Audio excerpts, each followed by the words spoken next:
Hello and welcome to Cardiology 101. This is Dr. Shiraz and I hope you all are doing fine. So we just completed our infarction and ischemia series which included STEMI and NSTEMI and all the variants of all these. And today we are going to start our arrhythmia and we will start with our atrial arrhythmias first. So what we have got in atrial arrhythmias are atrial fibrillation and atrial flutter.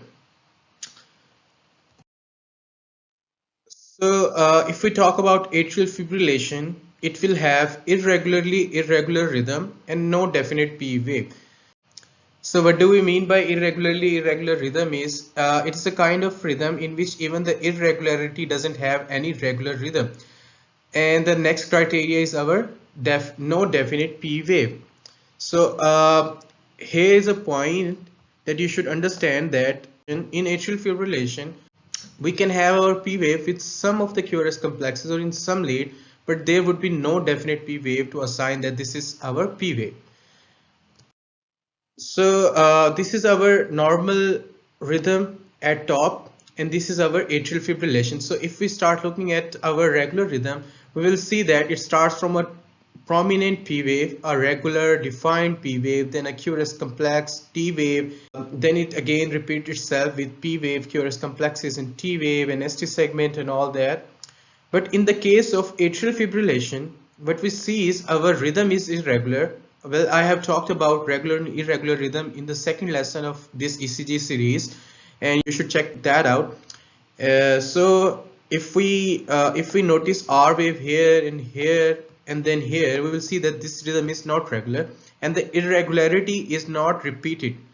Every QRS complex is irregular in its own way, so it is our irregular rhythm.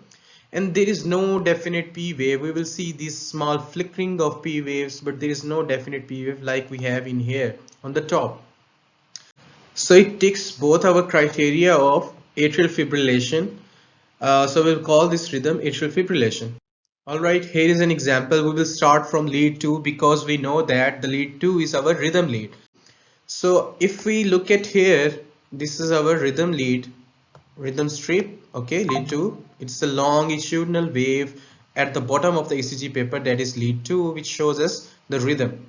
So if we look at our R waves here and then here, we will see that the distance from this R wave to this R wave is longer than the distance between these two R waves. Similarly, the distance between these two R waves is larger than all of 3. So this is our irregular rhythm. Next thing we are going to notice is our P waves. We can look at P wave in all the leads, but the leads that have most prominent or most defined P wave is lead 2 and lead V1. We can see that there is no definite P wave in here. We can see small flickering of P wave in this ECG, in this lead right here, in this QRS complex right here, but this is not our definite P wave. Alright, we can see small flickering of P wave in lead 2 here, and we cannot see any other P wave in any other lead. So this is our atrial fibrillation. Next example, so we should start from lead 2 and we should look at the rhythm. A problem that I noticed in some people is they quickly glance at lead 2 and they say that the rhythm is regular. Sometimes what happens is the rate is so fast that even the small irregularities cannot be noticed. So we should definitely try our paper method that I taught you in the second lesson. So if we look at these two R waves, the distance between them is not equal to distance between these two R waves and these two R waves. Similarly, here, so this is our irregular rhythm. Next thing we should be looking for is our definite P wave. I cannot look at even a single P wave that is definite or prominent. So this ticks our both criteria of atrial fibrillation. So this is atrial fibrillation. Next thing we have is atrial flutter. So as I discussed at the start of this lecture, that these both are atrial arrhythmias, so that the foci of arrhythmia lies in the atrium. So what we see in atrial flutter is our rhythm can be regular or irregular, and we see the sawtooth pattern of our P wave. What do we mean by sawtooth pattern? We will look in the next slide.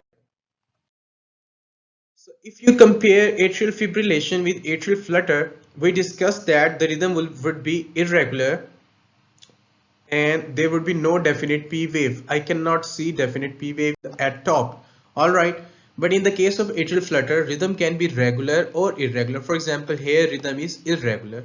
Alright, and our P wave is making a sawtooth pattern. Alright, this is our atrial flutter. The lead which shows the most prominent sawtooth pattern is V1. So we should first check lead 2 for the rhythm and then we should go for V1 to check for the sawtooth pattern. Alright, here you can see again that this is our sawtooth pattern of ECG or P wave.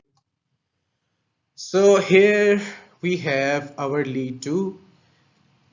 I can say that this rhythm is regular. Alright, I cannot see irregularity over here, but the problem is the pattern of P wave, which is like sawtooth. Alright, sawtooth pattern.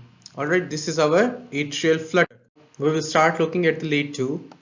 Here we can see the rhythm is regular, but we can see the sawtooth pattern in lead V1 here and here. So this ECG will be called the ECG of atrial flutter. You can see flutter waves in lead 3 and lead AVF2. If we had longer strip, we will be able to tell that with more clarity, but this gives off the pattern of sawtooth waves. So this is our atrial flutter.